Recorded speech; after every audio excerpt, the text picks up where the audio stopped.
Hello friends, welcome back to my channel Pinki Nandi blogs থেকে সকলকে অনেক অনেক ভালোবাসা। সকলে কেমন আছো? আশা করি সকলে ভালো আছো আর আমিও ভালো আছি।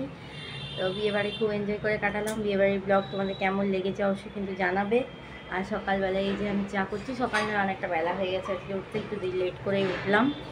তো চলো এখন চাটা করি, চাটা খাই, তারপর সারাদিনের ব্লগ তোমরা দেখতে পাবে কী করছি। এখন টাটা, চাটা খেয়ে নিই। এই যে যেটা দেখতে পাচ্ছ, এটা হলো আমাদের বাড়ির সামনে একদম চপের দোকান। তো এটা একটা আমাদের মেন দরজার মধ্যেখানে ফুটো করা আছে, সেই ফুটো দিয়ে ভাই ভিডিওটা নিচ্ছে আর কি।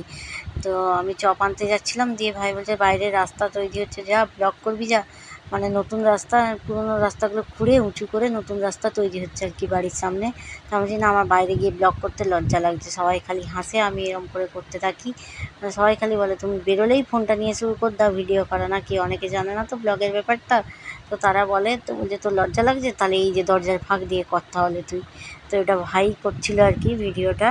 তারপরে বাইরে বেরিয়ে এই যে ব্লগটা নিয়েছি, দেখো নতুন রাস্তা তৈরি হচ্ছে। এই যে মেশিন দিয়ে কেটে কেটে সব রাস্তাকে পুরো একদম মানে পরিষ্কার করে তুলে নিয়ে আর তারপরে উঁচু করে ঢালাই রাস্তা হবে আর কি।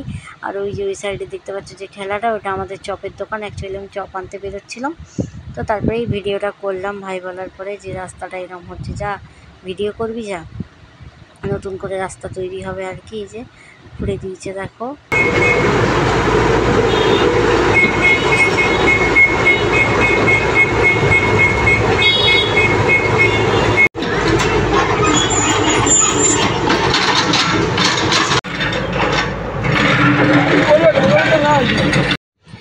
তো এই যে অনেকগুলো কাজ ছিল, সেসব কাজ কমপ্লিট করে আর একটু বেলাই হয়ে গিয়েছিলো, চপ নিয়ে এসেছি। তো দেখো এখন আমি মুড়ি খাবো বলে সমস্ত কিছু আর কি, একটু শসা, পেঁয়াজ, লঙ্কা, টমেটো কুচি করে নিচ্ছিলাম, দিয়ে তারপরে চপ দিয়ে মুড়ি খাবো আর কি। বেশ সুন্দর লাগে একদম সমস্ত কিছু দিয়ে। এই গড়বেতার চপটা অনেকবারই আমি ব্লগে বলেছি, তোমরা খালি বারবার বলবে যে কী গড়বেতার চপ। তো তোমরা এসে খেয়ে দেখে যাবে, সত্যিই আমাদের এখানে চপ খুব অসাধারণ। আর এই যে বলতে বলতে আমার কাটাকুটি রেডি, আর এখন আমি মুড়ি নিয়ে খেতে বসে পড়েছি আর কি। আর চলো এখন আগে মুড়িটা খেয়ে নিই, আর তোমাদের নিমন্ত্রণ রইল আমাদের গড়বেতার চপ খাবার জন্য। ঠিক আছে, একবার এসে খেয়ে দেখেই যাবে সবাই। আর এখানের যারা, তারা তো খায়, সবাই জানে এখানে যারা আমার ব্লগ দেখে। আর এদিকে দেখো, তোমাদের দেখাচ্ছিলাম যে অনেক দিন আগে তোমাদের শীতকালে দেখিয়েছিলাম না মৌরি গাছটা। তো দেখো মৌরি ধরে এখনও পুরো গাছটা আছে, পাতা ফাতা কিছু নেই, কিন্তু প্রচুর মৌরি ধরে আছে এখন। কাঁচা মৌরিগুলো, এগুলো পাকলে মানে সেই অন্য কালার হয়ে যায়, এখন তো পুরো সবুজ সবুজ। আর এখন না খেতে পুরো মিষ্টি লাগছে, কি দারুণ। কত ঝাঁক ঝাঁক মৌরি ধরে আছে দেখো, এই দেখো। তো বাবা গাছটা মানে এমনি যত্ন করেছিল, একটু এমনি বেরিয়েছিল, তারপর যত্ন করতেই দেখো পুরো গাছটা অনেক বড় হয়ে দাঁড়িয়েছিল। আর এখন এইভাবে পড়ে থেকে মৌরি হচ্ছে, মানে দাঁড়াচ্ছে না কিছুতে আর কি। তো মাটিতে পড়েই এইভাবে মৌরি হচ্ছে। আর কি দারুণ গোলাপটা ধরেছে দেখো গাছে। আর এটা কি ফুল বলো তো তোমরা জানো কি? এটা হচ্ছে আনারস গাছের ফুল। আনারস ফুল ফুটেছে আজকে। ভাবছি যে এই সামনের বাগানটাতে এগুলো হয়েছে, চলো এগুলো তোমাদের সঙ্গে একটু শেয়ার করি। ভাই আমি সবাই মিলে এগুলো ফটোগুলো তুলছিলাম। আর একটা আনারসও ধরে আছে, পিছনের বাগানে অনেক আনারস ধরেছে। আর সব ফুল গাছে ভিডিও করছিলাম, এই গাছটা প্রচুর ফুল ফুটেছে দেখে ভিডিও করতে গিয়ে দেখি যে একটা পাখি বাসা করে 3টে ডিম দিয়েছে। এই গাছটায় প্রায়ই এরকম ডিমগুলো দেয়, বুলবুলি পাখি আর কি। তো দেখো প্রায় সময়ই দেয় এইরকম করে 3টে ডিম, আর ছোট্ট ছোট্ট বাচ্চা পারে, কি সুন্দর, তারপর মুখে করে নিয়ে চলে যায়। তো এরকমভাবেই গাছের মধ্যে লুকানো থাকে, কেউ দেখতে পায় না আর কি। খুব সুন্দর দেখতে লাগছে। যখন ছোটো ছোটো বাচ্চাগুলো হবে তোমাদের সঙ্গে শেয়ার করব। তারপর ঠাকুমার সঙ্গে একটু মজা করছিলাম, দেখো ঠাকুমা কি বলছে তোমরা খালি শুনে চলে যাবে। খোঁজ করিস না, ব্যাগ পত্তলি আমি সিধা বৃন্দাবন। হ্যাঁ কি বলবো, ভালো থাকিস, মাঝে মাঝে ফোন করিস, খবরটা যেন পাই একটু, বাস। বৃন্দাবনবাসী হবো আমি, চললাম। এই যে ব্যাগপত্র গুছিয়ে নিয়ে টাটা, মাই মাই, আসছি। হ্যাঁ আসছি, চললাম, ভালো থাকিস। আর তারপরে সোজা দেখো আমি এরপর ভূত সেজে চলে এসেছি। আসলে সেদিনকে গায়ে হলুদের দিন হলুদ মেখে না পুরো মুখটা আমার র্যাশ বেরিয়ে গেছিলো। মানে আমার মুখে যাই মাখি না কেন পুরো র্যাশ বেরিয়ে যায়, কেন জানি না।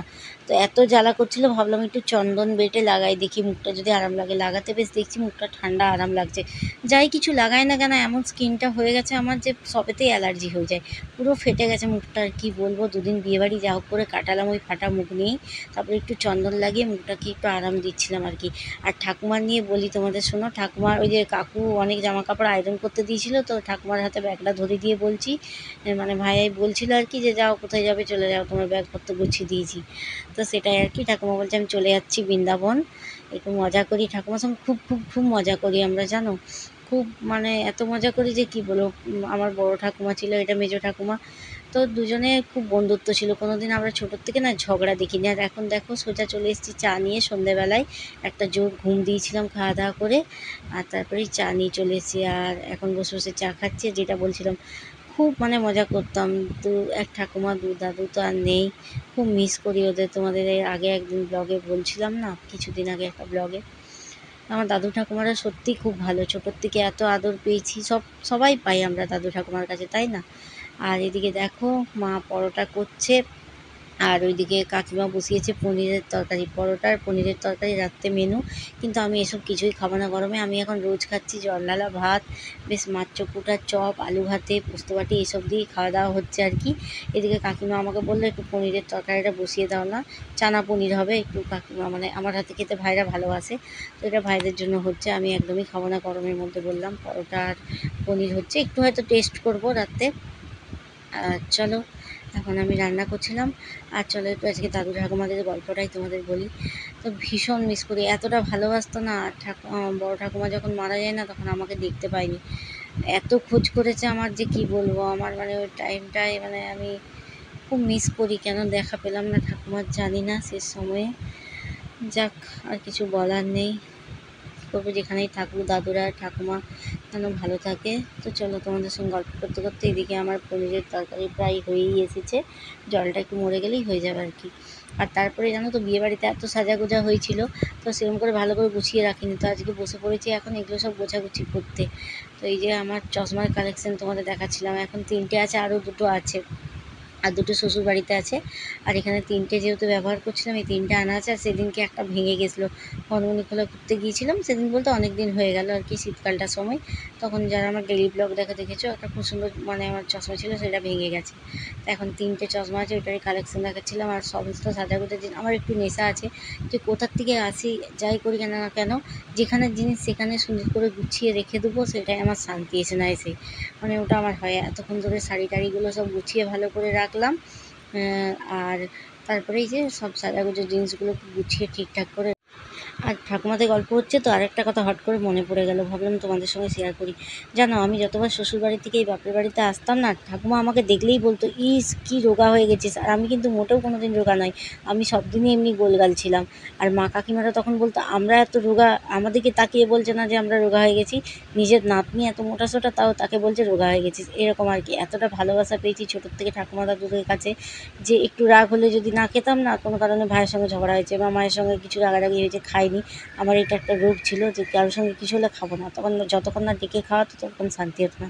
তো দেখো, এই যে বলতে বলতে চলে এসছে আমার ভিজে ভাত, মাছ চকুটা, আলু ভাতে। তো এটাই আমার রাতের মেনু আজকে, কি শান্তি করে খাবো। আর একটুখানি চানা নেবো, এই যে ওখানে ঢাকা দিয়ে রাখা আছে। তো চলো রাতের ডিনারটা সেরে নিই, আর এখানেই আজকের ব্লগটা আমি শেষ করি। আজকের ব্লগটা যদি ভালো লাগে অবশ্যই লাইক, কমেন্ট, শেয়ার আর সাবস্ক্রাইব করে দেবে যারা আমার চ্যানেলটা এখনও সাবস্ক্রাইব করোনি। আমার ভিডিও যদি তোমাদের ভালো লেগে থাকে অবশ্যই কিন্তু তোমরা একটু কমেন্টে জানাবে। তো ঠিক আছে, চলো এখন খেতে বসে পড়েছি, খেয়ে নিই। টাটা, দেখা হচ্ছে নেক্সট ব্লগে। সবাই খুব ভালো থেকো, সুস্থ থেকো। এই গরমে প্রচুর পরিমাণে জল খাবে, খুব সাবধানে থাকবে, রোদে বেরোলে ভালো করে নাকে মুখে ঢাকা নিয়ে বেরোবে। তো টাটা, দেখা হচ্ছে পরের ব্লগে। Good night.